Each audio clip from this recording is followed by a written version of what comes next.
Hello আমার প্রিয় বন্ধুরা, তোমরা সবাই কেমন আছো? আশা করি সকলেই অনেক ভালো আছো। বন্ধুরা, আমার নাম সুজাতা। উচ্চশিক্ষিতা হয়েও ভাগ্যের পরিহাসে আমাকে পরের বাড়িতে কাজ নিতে হয়েছিল। আমাদের পরিবারের আর্থিক অবস্থা একেবারেই ভালো ছিল না। বাড়ির অসুস্থ মালিকের সেবা যত্ন করাই ছিল আমার প্রধান দায়িত্ব। ওই বাড়িতেই আমি থাকতাম। বলতে গেলে ২৪ ঘন্টার কর্মী ছিলাম। কিন্তু একটা অদ্ভুত ঘটনা ঘটত। প্রতিদিন রাতে আমার সাথে বাড়ির মালিক আমাকে এক গুরুজির কাছে নিয়ে যেতেন। সেখানে যাওয়ার পর আমার আর কিছু মনে থাকত না। আমি গভীর ঘুমে তলিয়ে যেতাম। কিন্তু যখন সকালে ঘুম দেখতাম আমার শাড়ি ও চুল এলোমেলো হয়ে আছে। শুধু তাই নয়, সারা শরীরে একটা অদ্ভুত অস্বস্তি হতো এবং ঠিকভাবে হাঁটা চলা করতেও কষ্ট হতো। আমার সঙ্গে গুরুজি সারা রাত এমন কি করতেন যার ফলে সকালে আমার এই অবস্থা হতো তা আমি কিছুতেই বুঝতে পারতাম না। একদিন আমি মনে মনে ঠিক করলাম গুরুজির আসল রোগটা আমাকে জানতেই হবে। তাই সেদিন রাতে গুরুজির ঘরে গিয়ে আমি ঘুমের ভান করে পড়ে রইলাম। তারপর যা দেখলাম তাতে আমার পায়ের নিচের মাটি যেন সরে গেল। আমি দরিদ্র পরিবারের মেয়ে হতে পারি, কিন্তু দেখতে যথেষ্ট সুন্দরী এবং পড়াশোনাতেও ভালো ছিলাম। এতগুলো সার্টিফিকেট থাকা সত্ত্বেও আমার ভাগ্যে একটা সরকারি চাকরি জোটেনি। তাই বাধ্য হয়েই আমি এক বান্ধবী শহরে এসেছিলাম। মনে হয়েছিল এত পড়াশোনা করে যদি কোনো কাজই না করতে পারি তবে সব শিক্ষায় বৃথা যাবে। এই ভেবেই গ্রাম ছেড়ে শহরে আসা। শহরে এসে ভাগ্যক্রমে এই ধনী পরিবারে আমার একটা কাজের সুযোগও হয়ে যায়। প্রথম দিন যখন আমি আমার বান্ধবীকে নিয়ে ওই বাড়িতে যাই, ভিতরের পরিবেশ দেখে আমার চোখ ধাঁধিয়ে গিয়েছিল। বাড়িটা বাইরে থেকে যতটা না সুন্দর, ভেতরটা তার চেয়েও কয়েক গুণ বেশি সুসজ্জিত ছিল। মনে হচ্ছিল যেন আমি কোনো রাজপ্রাসাদে প্রবেশ করেছি। আমি যখন অবাক হয়ে বাড়ির চারপাশটা দেখছিলাম, তখন একজন বয়স্ক লোক আমার কাছে এসে জিজ্ঞেস করলেন, আপনি কি সুজাতা ম্যাডাম? আমি মাথা নেড়ে সম্মতি জানালে তিনি আমাকে একটি জায়গায় বসতে অনুরোধ করলেন এবং বললেন, বাড়ির কর্তৃক আসছেন। কিছুক্ষণ অপেক্ষা করার পর বাড়ির কর্তৃক যখন আমার সামনে এলেন, তাকে দেখে আমি কিছুটা ভয় পেয়ে গিয়েছিলাম। তিনি আমাকে বললেন, সুজাতা, তুমি যদি এই বাড়িতে কাজ করতে চাও তবে তোমাকে এখানেই ২৪ ঘন্টা থাকতে হবে। এর বিনিময়ে আমি তোমাকে মাসে ৪০,০০০ টাকা বেতন যাব। ৪০,০০০ টাকার কথা শুনে আমি আর দ্বিতীয়বার ভাবিনি। সঙ্গে সঙ্গে রাজি হয়ে গিয়েছিলাম। তখন আমি জানতাম না যে আমাকে ঠিক কী কাজ করতে হবে বা কেন তিনি আমাকে এত টাকা দিতে চাইছেন। আমি যখন কাজের বিষয়ে জানতে চাইলাম তখন তিনি বললেন, যে কোনো কাজ শুরু করার আগে তাদের বাড়ির গুরুজি আমার হাত দেখবেন। গুরুজি যদি আমাকে পছন্দ করেন তবেই আমি এই বাড়িতে কাজ করার সুযোগ পাব। আমি তো কাজটা পাওয়ার জন্য উদ্গ্রীব ছিলাম, কারণ কর্ত্রী জানিয়েছিলেন তার স্বামী খুবই অসুস্থ এবং তার দেখাশোনা করাই হবে আমার মূল কাজ। কর্ত্রীর কথামতো আমি গুরুজির জন্য অপেক্ষা করতে লাগলাম। কিছুক্ষণ পর এক লম্বা চৌড়া চেহারার মানুষ ঘরে ঢুকলেন, যার পরনে ছিল ধুতি আর গায়ে জড়ানো ছিল সাদা চাদর। তিনি আমার সামনে আসতেই কর্তৃক আমার হাত ধরে তার কাছে নিয়ে গিয়ে বললেন, গুরুজি, এই মেয়েটির নাম অনন্যা, ও অনেক শিক্ষিত। তাই আমি ওকে আমার স্বামীর দেখাশোনার জন্য নির্বাচন করেছি। এখন আপনি বিচার করে বলুন, ওকে আমাদের বাড়িতে রাখাটা শুভ হবে কিনা। কি কারণে জানি না, ওই গুরুজিকে প্রথমবার দেখার পরে আমার মনে এক অজানা আতঙ্ক ভর করেছিল। আমি অবাক হচ্ছিলাম যে এত ধনী এবং আধুনিক হয়েও এ বাড়ির লোকেরা কি করে এমন কুসংস্কার আর অন্ধবিশ্বাসী ডুবে আছে। কর্ত্রীর কথায় আমি যখন গুরুজির সামনে গিয়ে দাঁড়ালাম তখন তিনি আমাকে বললেন, তোমার হাতটা আমার দিকে এগিয়ে দাও। আমি ভয়ে ভয়ে হাতটা বাড়াতে তিনি তার ২ হাত দিয়ে আমার ডান হাতটা শক্ত করে চেপে ধরলেন এবং চোখ বন্ধ করে বিটবিট করে কি যেন মন্ত্র পড়তে লাগলেন। তারপর চোখ খুলে আমার মাথায় হাত রেখে কর্ত্রীর দিকে তাকিয়ে বললেন, অনন্যাকে এই বাড়িতে রাখলে আপনাদের মঙ্গল হবে। এই মেয়ে এই পরিবারের জন্য খুবই সৌভাগ্যশালী। কিন্তু গুরুজি যখন আমার হাতটা জোরে চেপে ধরেছিলেন, স্পর্শ আমার একটুও ভালো লাগেনি। গুরুজির কথা শুনে কর্তৃক খুব খুশি হলেন এবং আমাকে মালিকের সাথে পরিচয় করিয়ে দেওয়ার জন্য উপরের তলার একটা ঘরে নিয়ে গেলেন। উপরের ঘরে গিয়ে মালিককে যে অবস্থায় দেখলাম তা দেখে আমার খুব কষ্ট হল। তিনি পক্ষাঘাতগ্রস্ত অবস্থায় একটি হুইল চেয়ার এ বসেছিলেন। তার নিজের থেকে নড়াচড়া করারও ক্ষমতা ছিল না। কর্ত্রী আমাকে বুঝিয়ে বললেন যে তার খাওয়া দাওয়া থেকে শুরু করে সমস্ত কাজ আমাকেই করে দিতে হবে এবং তার জন্যই তিনি আমাকে ৪০,০০০ টাকা বেতন দেবেন। মালিকের অবস্থা দেখে আমি মনে মনে ঠিক করলাম, এই কাজটা আমি মন দিয়েই করব। কিন্তু সেই বাড়িতে প্রথম রাতেই আমার সঙ্গে এক অদ্ভুত ঘটনা ঘটে।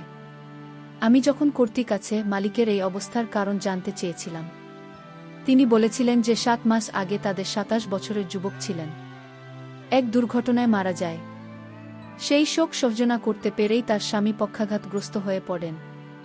ঘটনাটা শুনে আমারও খুব খারাপ লেগেছিল। যেহেতু আমাকে 24 ঘন্টাই ওই বাড়িতে থাকতে হতো, তাই কর্ত্রী আমাকে মালিকের পাশের ঘরেই থাকার ব্যবস্থা করে দিয়েছিলেন।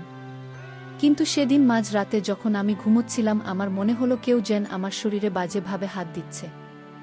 আমি আতঙ্কিত হয়ে ঘরের আলো জ্বালিয়ে দিলাম, কিন্তু দেখলাম ঘরে কেউ নেই।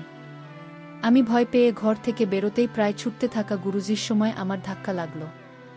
আমাকে এতটা ভয় পেতে দেখে গুরুজি বললেন, কি হয়েছে সুজাতা, এত রাতে তুমি একা একা বাড়ির মধ্যে এভাবে ঘুরে বেড়াচ্ছ কেন? আমি তখন কেঁপে কেঁপে তাকে বললাম যে আমার মনে হলো কেউ যেন আমাকে খারাপভাবে স্পর্শ করার চেষ্টা করছিল। গুরুজি তখন আমার মাথায় হাত বুলিয়ে দিয়ে বললেন, ভয় পেও না, আমি তোমার সঙ্গে আছি। এই বিষয়ে কাল সকালে কথা হবে। এই বলে তিনি আমার ঘাড়ে হাত দিয়ে আমাকে আমার ঘরে নিয়ে এলেন। আমি ভয়ে চুপচাপ বিছানায় শুয়ে পড়লাম, আর গুরুজি জানালার পাশে চেয়ারে বসে মালা জপ করতে লাগলেন। এরপর কখন যে আমি ঘুমিয়ে পড়েছিলাম তার মনে নেই। আমার অনুমান গুরুজির বয়স 55 বছরের কাছাকাছি হবে। এদিকে বাড়ির কর্তৃক প্রতিটি বিষয়ে গুরুজির পরামর্শ নিতেন, আর গুরুজির আদেশেই তার কাছে শেষ কথা ছিল। আমি আমার দায়িত্ব খুব সততার সাথেই পালন করছিলাম। মালিককে সময়মতো খাওয়ানো, ওষুধ দেওয়া, সবকিছু আমি সময়মতো করতাম। আমি ভেবেছিলাম মাস গেলে 40,000 টাকা পেলে আমার সংসারের সব দুঃখ দূর হয়ে যাবে। আমার অসুস্থ মায়েরও ভালো চিকিৎসা করাতে পারব। গ্রামে আমার দাদা আর বৌদি মায়ের দেখাশোনা করত। আমি পরিকল্পনা করেছিলাম যে শহর থেকে যা উপার্জন করব তা সবটাই মায়ের চিকিৎসার জন্য গ্রামে পাঠিয়ে দেব। কিন্তু আমি স্বপ্নেও ভাবিনি যে এই বাড়িতে আমার সাথে এতটা অন্যায় হবে। দিনের বেলায় সব কিছু স্বাভাবিক থাকত, কিন্তু রাত হলেই শুরু হতো বিপত্তি। আমি যখনই নিজের ঘরে শুতে যেতাম, মনে হতো কেউ যেন আমাকে বাজেভাবে স্পর্শ করছে। শুধু তাই নয়, যখন স্নান করতাম তখনও মনে হতো কেউ যেন বাথরুমের বাইরে থেকে উকি দিয়ে আমাকে দেখছে। অর্থাৎ ওই বাড়িতে রাতে গুরুজি করতেই তার যুবতী মেয়ে আর হরিকা ছাড়া আর কেউই থাকত না। তাহলে কে আমার সাথে এমন করত? বাড়ির বাকি যে 4-5 জন কাজের লোক ছিল, তারা দিনের কাজ সেরে দুপুরে নিজেদের বাড়ি ফিরে যেত, তাই তাদের উপর আমার কোনো সন্দেহ ছিল না। আর হরিকা তো সারাদিন রান্নাঘরেই ব্যস্ত থাকত।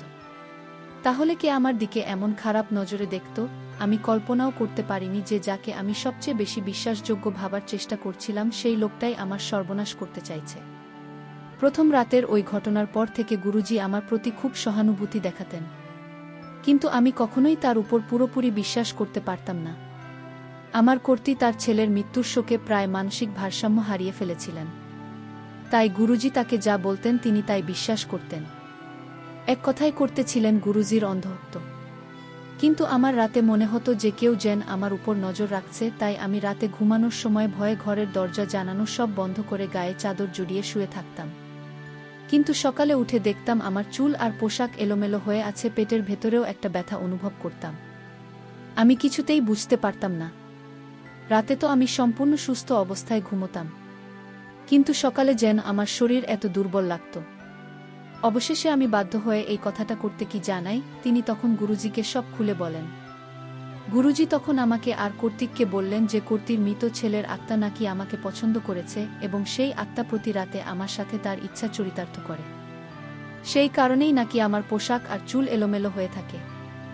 আমি তখন গুরুজিকে স্পষ্ট বলেছিলাম যে আমি এই ধরনের অবাস্তব কথায় বিশ্বাস করি না।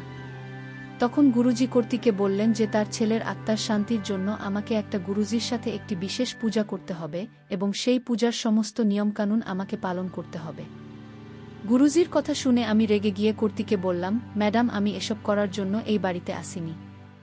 আমি মালিকের সেবা করার জন্য এসেছি। আমি কোনো পূজা বা নিয়ম পালন করতে পারবো না, কারণ আমি এসব কুসংস্কারে বিশ্বাসী নই। আমার কথা শুনে কর্তৃক কান্নায় ভেঙে পড়লেন এবং আমার হাত ধরে বললেন, দেখো সুজাতা, শুধু আমার ছেলের আত্মার শান্তির জন্য আর একজন মায়ের মনের শান্তির জন্য তুমি গুরুজির কথাটা রাখো। আমি তোমার পায়ে পড়ছি, তুমি এর জন্য যত টাকা চাও আমি তোমাকে দেব। কর্তৃর এমন কাকতি মিনতি দেখে আমি শেষ পর্যন্ত এই পূজায় দোস্তে রাজি হয়েছিলাম। কিন্তু আমার মন বলছিল যে ওই গুরুজির উদ্দেশ্য মোটেও ভালো নয়, তাই আমি আগে থেকেই সতর্ক হয়ে গেলাম। সেদিন রাতে যখন গুরুজি আমাকে একটি অন্ধকার ঘরে নিয়ে গেলেন, আমি দেখলাম সেখানে পুজোর সমস্ত সরঞ্জাম আগের থেকেই প্রস্তুত রাখা আছে। একটি অগ্নিকুণ্ড জ্বালানো হয়েছে।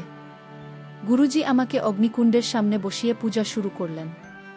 কিছুক্ষণ পর তিনি আমাকে মন্ত্র পড়া এক গ্লাস জল খেতে বললেন। সেই জল পান করার পরে আমার মাথাটা কেমন ভারী হয়ে এলো এবং আমি চোখে ঝাপসা দেখতে লাগলাম। আমি বুঝতে পারলাম যে গুরুজি তার জায়গা থেকে উঠে এসে আমার ঘাড়ে ধরে আমাকে বিছানায় শুইয়ে দিচ্ছেন। আমি সবকিছু বুঝতে পারলেও আমার শরীরে এতটুকু শক্তি ছিল না যে আমি উঠে প্রতিবাদ করি। এরপর গুরুজি আমার পাশে বসে আমার মুখের দিকে তাকিয়ে অট্টহাসি হেসে বললেন, তোকে যেদিন প্রথম দেখেছিলাম সেদিনই আমার মনে ধরে গিয়েছিল এই পূজা তো ছিল একটা অজুহাত মাত্র। আসল উদ্দেশ্য তো তোকে ভোগ করা। কি করব বল, আমরা তো গুরুজি, তাই আমাদের খুব সাবধানে চলতে হয় যাতে আমাদের নামে কোনো কলঙ্ক না লাগে। নাম খারাপ হলে তো তোর মত ধনী মানুষদের বোকা বানিয়ে আর টাকা আদায় করা যাবে না। কিন্তু শুধু টাকা দিয়ে তো আর মন ভরে না। জীবনের অন্য স্বাদগুলোও তো পূরণ করতে হয়, তাই না? আমাদেরও তো কিছু চাহিদা আছে। তোকে দেখার পর থেকে সেই চাহিদাটা দ্বিগুণ হয়ে গেছে। তাই আর নিজেকে সামলে রাখতে পারলাম না। কি আর করা যায়, এই মনটা বড়ই পাপী, কিছুতেই নিয়ন্ত্রণে থাকে না। তাই আজ আমি আমার মনের সমস্ত ইচ্ছা পূরণ করেই ছাড়ব। এই কথা বলে যখন তিনি আমার দিকে এগিয়ে আসছিলেন, এরপর তিনি আমার পরনের যা ছিল সব কিছু খুলে আমার সমস্ত হরণ করলেন। কিন্তু আমি কোনো প্রতিবাদ করতে পারলাম না। তবে আমিও অবিবাহিত হওয়ার কারণে এতটাই মজা পাচ্ছিলাম যে যা বলার ভাষা আমার জানা নেই। আমিও ভাবছিলাম, যেহেতু এর আগে কখনোই আমি খেলাধুলা করিনি বা জানি না, যেহেতু গুরুজি আজ এটা করছে তাহলে করুক, আমিও আর বাধা দিইনি। এইভাবে বিভিন্ন জায়গায় বিভিন্ন ধরনের পদ্ধতি গুরুজি ঠিকই অবলম্বন করেছিলেন। আমি তা অনুভব করছিলাম আর মজায় মুগ্ধ ছিলাম। গুরুজি ঠিক 1 ঘন্টা দৌড়ের পর তার জমে থাকা সমস্ত খেজুরের রস জোর করে আমাকে খাইয়ে দিলেন। তারপর যতদিন আমি ওই বাড়িতে কাজ করেছিলাম ততদিন গুরুজি আমাকে ওইসবে মুগ্ধ করতেন আর আমাকে মজা দিতেন। তো বন্ধুরা, আজকের গল্পটি এই পর্যন্তই। দেখা হচ্ছে আগামী নতুন কোনো ভিডিওতে। ততক্ষণ সবাই ভালো থাকবেন।